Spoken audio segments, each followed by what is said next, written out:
Can you share your Yes. PDF? Can you see my screen, sir? Yes. Let me spotlight you.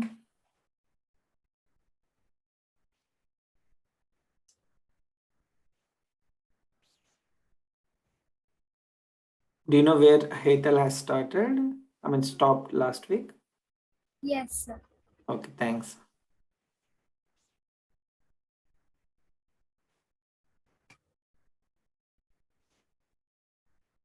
Press start, sir.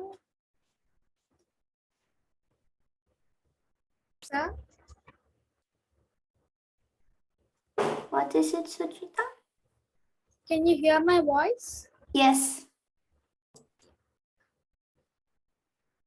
The Lama Mingya Dunduk was well known. I was interested to meet a Japanese monk who had been to Lhasa and studied hours from Buddhism, which is so different from that of the Zen. There was much talk of im- uh, impending changes in China, of a revolution, of a new order. An order in which all the landowners were to be thrown out in the literary peasants, but to take their place. Russians agents were everywhere, promising wonders, accomplishing nothing constructive. These Russians, to our mind, were agents of devil, discorrupting, corrupting like plague, destroying a body. In increased burned low and was replenished, it burned low again and again, and was replenished. We walked on. Our talk was full of foreboding for the dire changes which were taking place. Men's values were destroyed.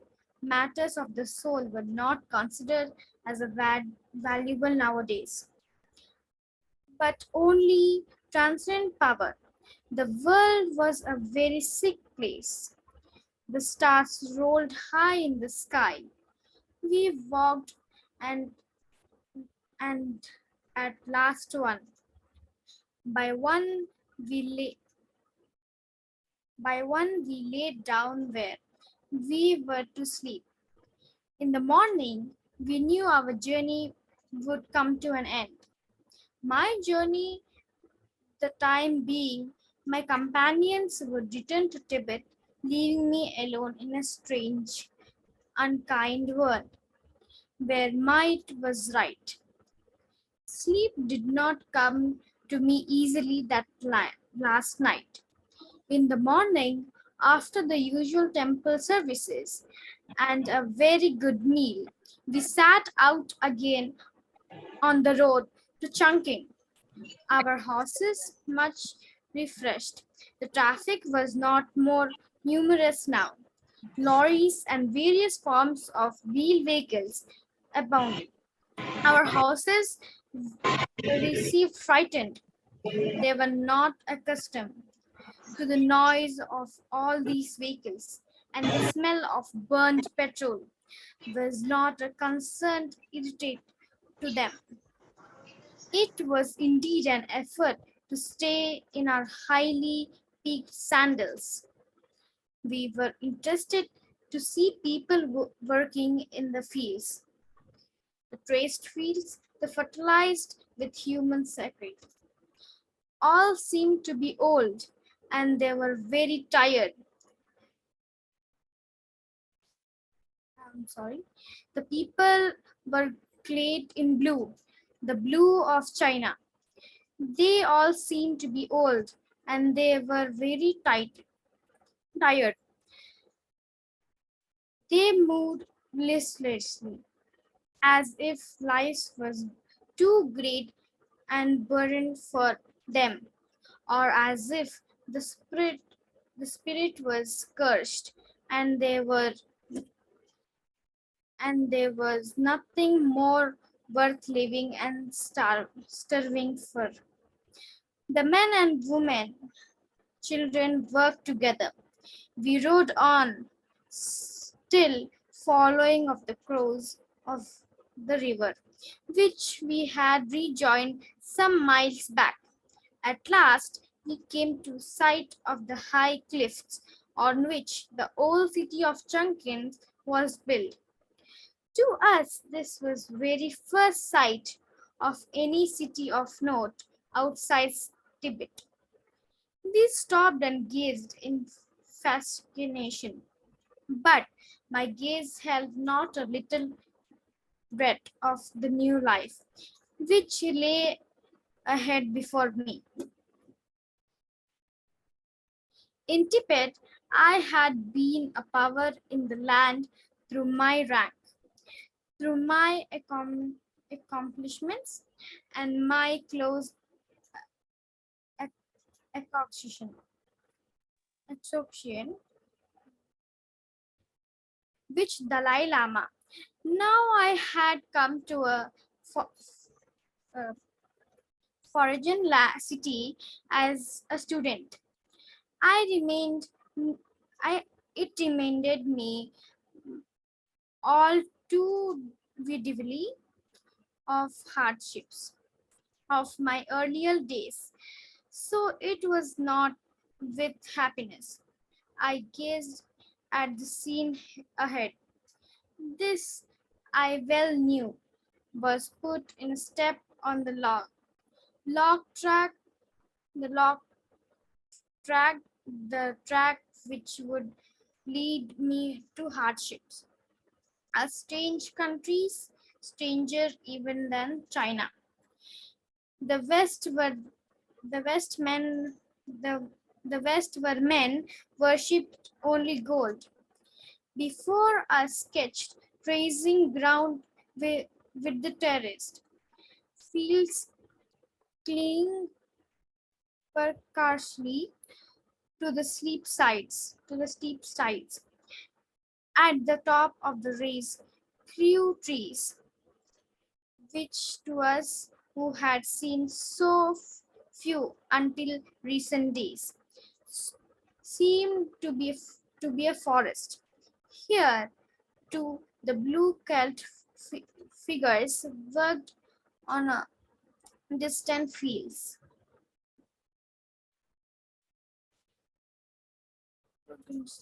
Holding alone as they remoted and access stores had pounded before them.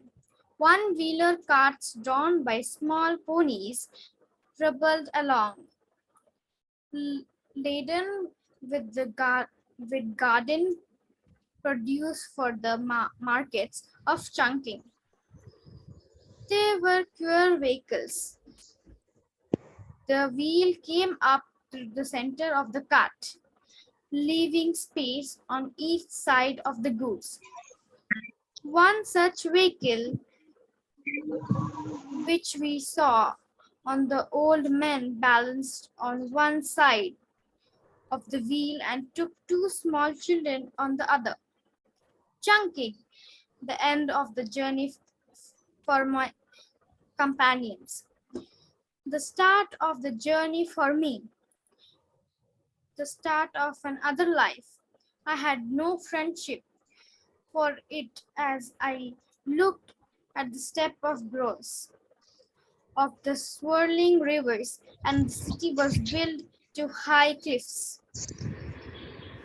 Quite thickly, the cloth was with horses. From where we stood, it appeared to be an island. But we know better. We knew that it was not so. But we surrounded on three sides of the water of the rivers, Yangtze and Charling, at the foot of the cliffs. Washed by the water was a long, wide stand of sand, tapping off a pound where the rivers met. This was to be spot well known to me in later months. Slowly we mounted our horses and moved forward. As we got near, we saw that steps where we where everyone and we had to sharp pang of the homesicks. As we climbed the 780 steps of the steps, it reminded us of the Potola, and so we came to chunking. Chapter 2, Chunking. We went along the pass shops with brilliantly lighted windows. In those windows were materials and goods of a kind which we had never seen before. Some of them we had seen pictured in magazines which had been brought to Lhasa over the Himalayas from India. The before reaching India from USA, that fabled land, a young Chinese came hurtled towards us on the weirdest thing I had ever seen, the iron framework with two with two wheels, one in the front, one in the behind. He looked at us and could not take his eyes away. Through the lost control of framework, the front wheel hit a stone. The thing ruined sideways, and the rider went straight over the front wheel to land on his back. Some elderly Chinese lady was almost swept off her feet by him. She turned round she turned round and greeted the poor fellow, who we up who we considered as already suffered enough. He got up, looking remarkably foolish. He picked up his iron framework with the front wheel buckled. He put his he put it across his shoulders and went sadly down the hill. The street the street or steps. We thought we had come to a mad place because everyone was acting most particularly. We went slowly along, marveling the goods in the shops, trying to decipher the price they would be and what they were for. Because all through we had seen the magazines from America, none of us had understood the slightest word, but had entitled ourselves with the pictures alone. Further along, we came upon the college which I was to attend. We stopped and I went inside so that I could report my arrival. I have friends still in hands of the communists, and not I do not intend to give any information whereby they can be identified because I used to be most intimately connected with the young Tibetan residency movement. We mostly actively resist the communities in Tibet. I entered. There were 3 steps. I went up these and to a room. Here there was a desk which a young Chinese was sitting on one of the of those uh, pellucular little platforms of wood supported by 4 poles and 2 more poles and a crossbar to support the back. What a lazy way of sitting, I thought. I could never manage like that. He looked quite a pleasant young fellow. He was dressed in a blue line linen as most of Chinese were. He had a badge on his lap, which indicated that he was a servant of the college. At sight of his eyes opened quite wide, his mouth started to open as well. Then he stood up and clapped and clasped his hands together while I bowed low. I am one of the new students here, I said. I have come from Lhasa in Tibet with a letter from Abbot of the Potala Lamansari, and I proved it, proved, professed the long envelope which I had treasured so carefully during our journey, and which I protected from all the rigors of the travel. He took it from me and gave to 3 bows, and then the venerable abbot, he said, will you sit down here until I return? Yes, I have plenty of time, I said, and I sat down in the lotus position. He took he looked embarrassed. The fidget the fidget nervously with his fingers. He snipped he stepped from food to food and then swallowed. Venerable abbot, he said with all humility and with the deepest respect, I suggest that you get used to these chairs because we use them in this college. I rose to my feet and sat down most diligently on one of those em- embonpointly abominably abominable con, contraptions contraptions. I thought, as I still think I will try anything once. These things seem to be me an instrument of torture. The young man went away and left me sitting. I fidgeted and fidgeted. Soon pain appeared across my back.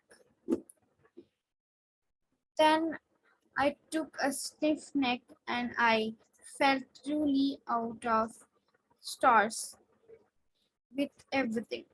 Why, I thought, the uncomfortable country one cannot even sit properly, as we did in Tibet.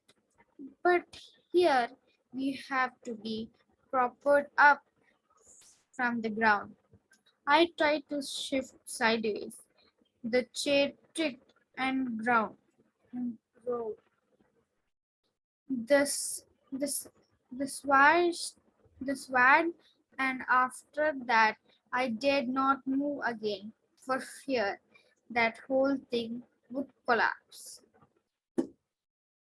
The young man returned, bowed to me, and said, "The principal will see you whenever what? Will you come this way?" He he gurged, he gurged right with his hands. Me made for me to go ahead of him. "No," I said, "you lead the way. I don't know which way to go." He bowed again and took the lead. It all seemed so silly to you the way, and then they expect you to lead them.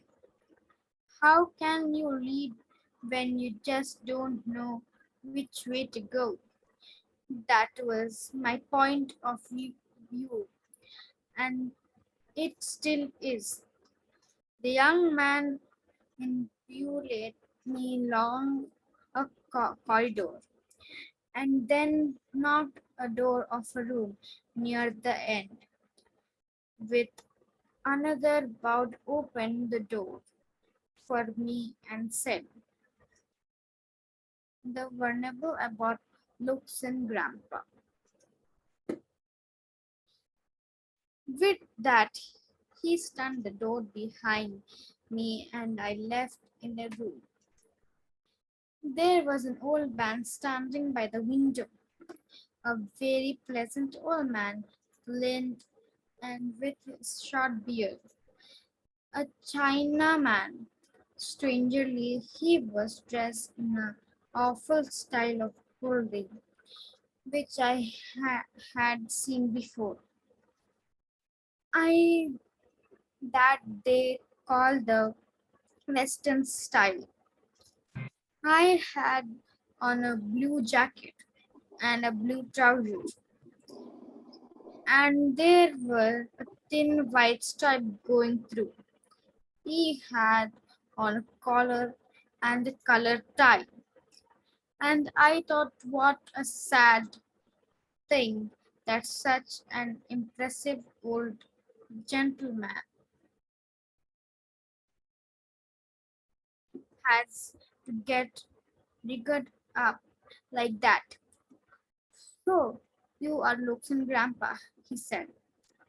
"I have heard a lot about you, and I am oh, honoredly to accept you here as one of our students. I have had a letter about you in addition to the one you brought and have ensured you that the previous training which you have had will stand you in a very good seat. Your guide, the Lama Mingya Dundu." He returned to me. I knew I knew him well some years ago in Shanghai before I went to America. "My name is Lee and I am principal here." I had to sit down and answer all sorts of questions to test my knowledgeable academic subjects and my knowledgeable of anatomy things that matter. Or so it seems to me. Scriptius, and he tested not at all. I am very pleased with his with your standard, he said, "but you are going to have to study quite hard because here, in addition the Chinese system, we teach according to American method of medicine and surgery. You will have to learn number of subjects which were not previously in your curriculum. I am qualified in the United States of America. I have been entirely by the Board of Trust, which training a number of young men in the latest American methods and and correlating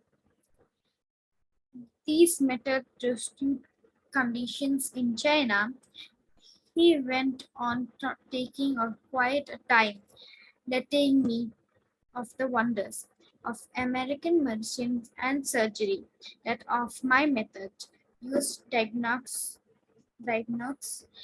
He went on electricity, magnetism,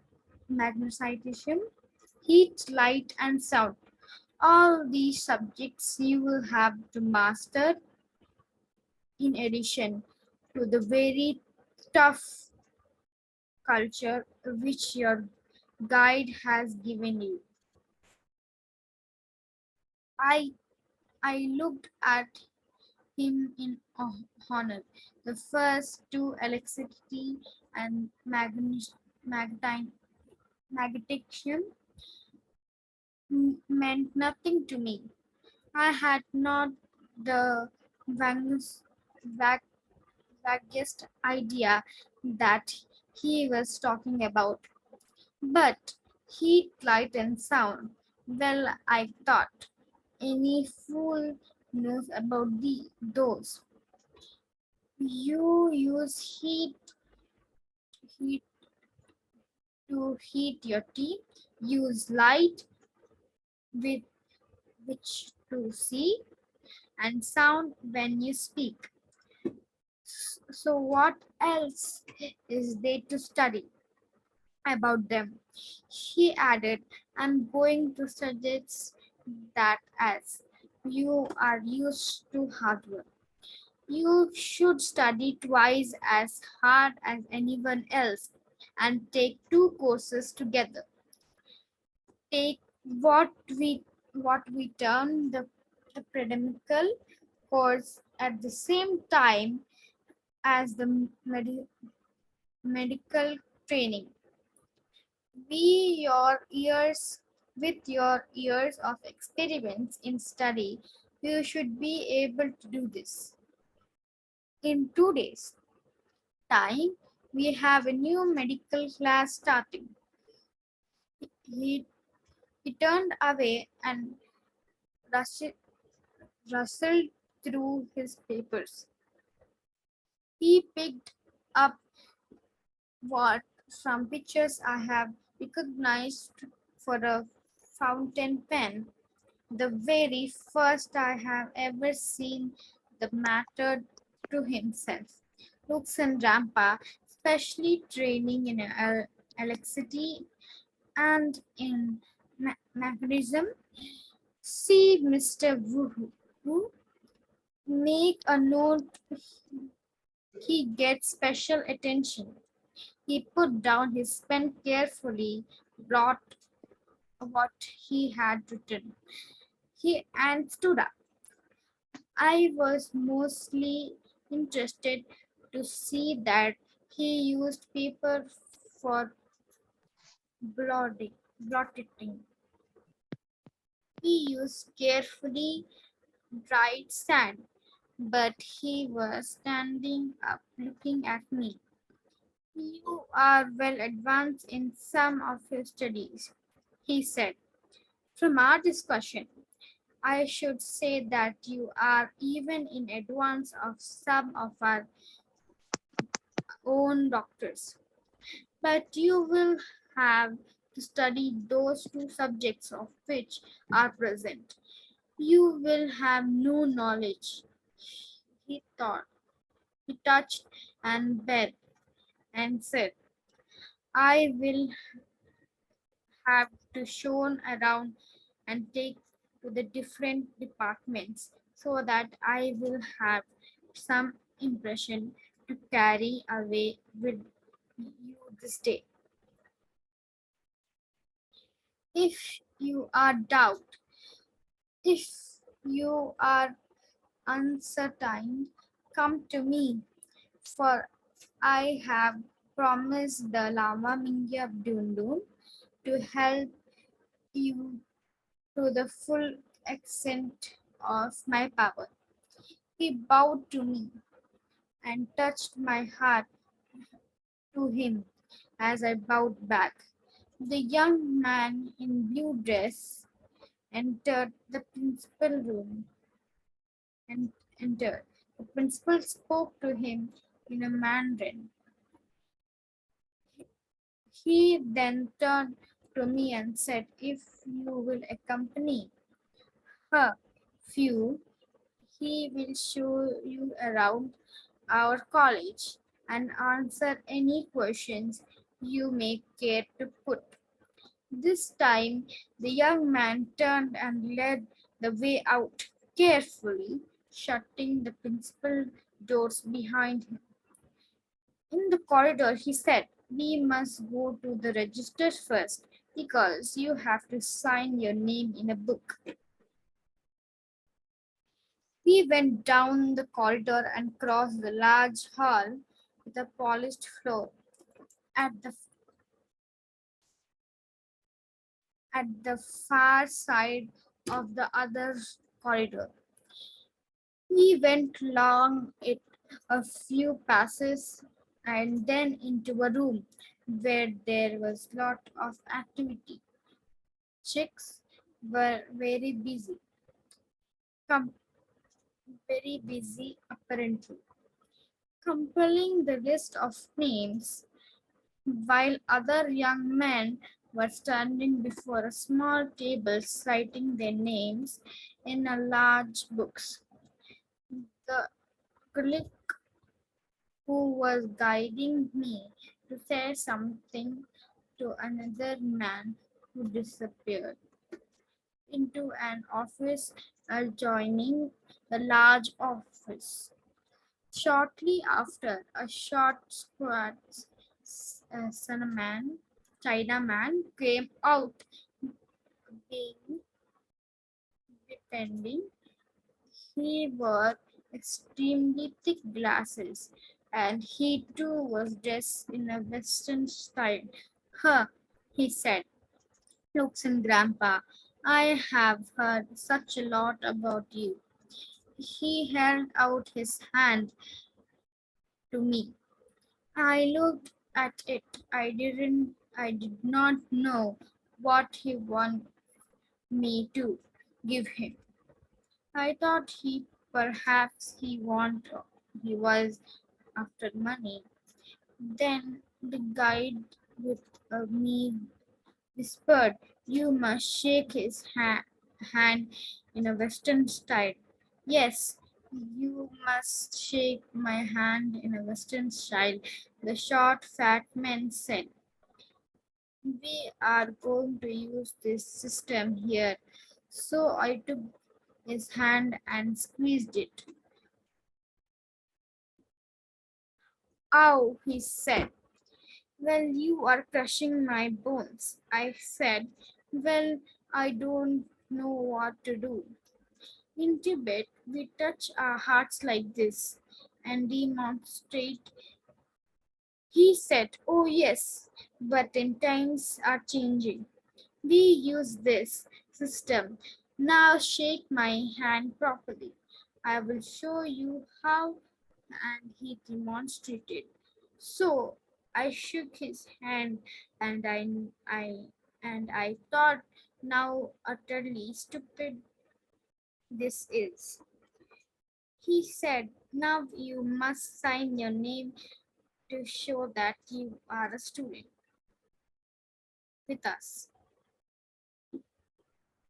He rudely brushed aside some of the young men who were at the books and wet his finger and thumb, then turned over a big elder ledger. "There," he said, "I will sign your full name and rank there." I picked up a Chinese pen and signed my name at the head of the page. Tuesday. looks in Grandpa. I wrote Lama of Tibet, uh, Rice, Rice Surgeon, Takoki Lama Siri, recognized in Kajin, about uh, basic night, about basic night. Pupil of the Lama Mingyadundu. God said the short, fat Chinaman as he peered down me writing. Good, we shall get on. I want to look around your places. Now, I want you to get an impression of all the wonders of Western science there are here. We shall meet again. With, with that, he spoke to my guide, and the young fellow said, I will you come with me? We will go alone to the science room first. We went out and walked briskly across the compound into another long building. Here there was glassware, everything bottles, tubing, flasks, all the equipment that we had seen before, only in pictures. The young man walked to a corner. Now, he exclaimed, here is something, and filled it about with a brass tube and put a piece of glass and the foot of it, then twisted to a core, peering into the brass tube. Look that! He exclaimed. I looked. I saw culture of a germ. The young man was looking me astonishedly. What? Aren't you astonished? He said. Not at all, I replied. We had a very good one at Kotla Ramasiri, given to Dalai Lama by the government of India. My guide, the Lama Bingyadundu, had free access to it, and I used it often. Oh, replied the young man, and he looked mostly disappointed. Then I will not show you something. I will show you something else. And he led the way out of the building into another. You are going to live in that the Lama city of the hill. He said, but I thought you would like to see very latest factiles which are enjoyed by students who are going to live in.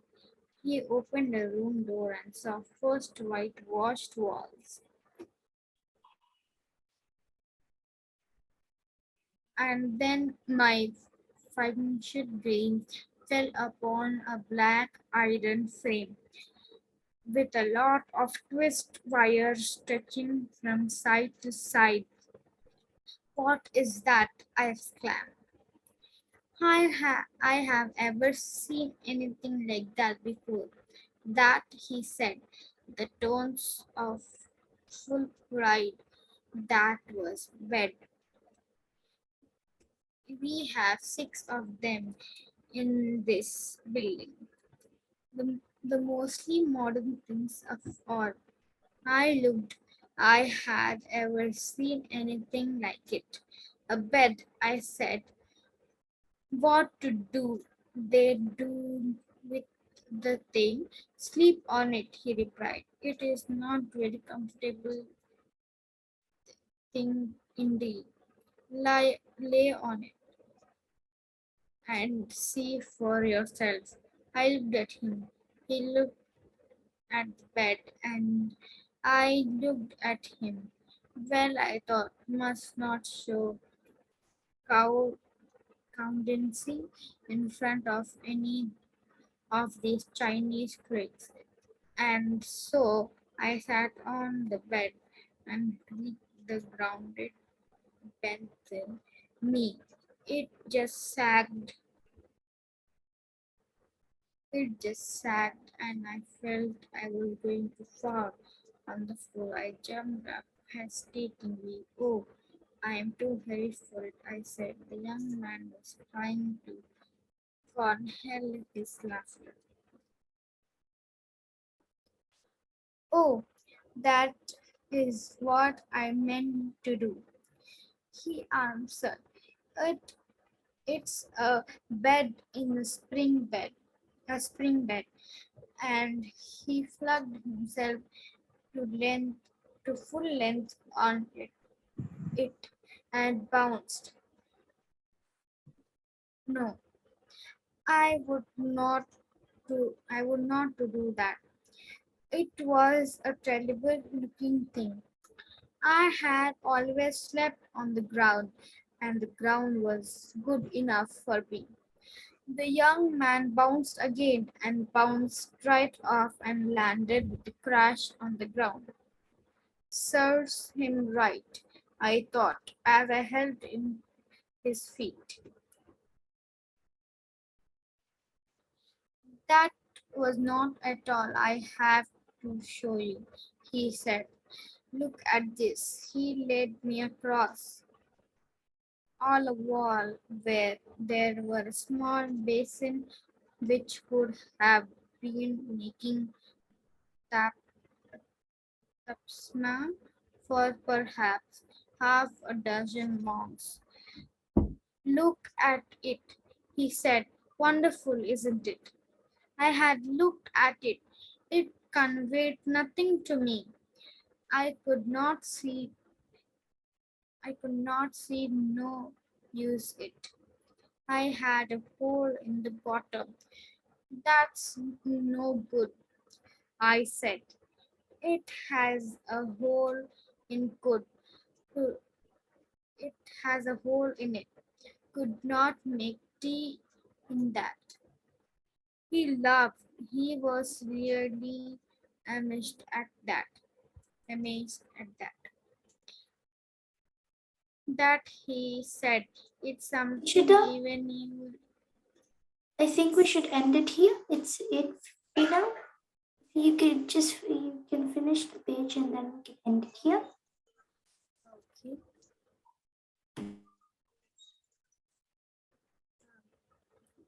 Thank you everyone for giving me this opportunity for reading this great book. Okay, everyone, I will stop the recording now.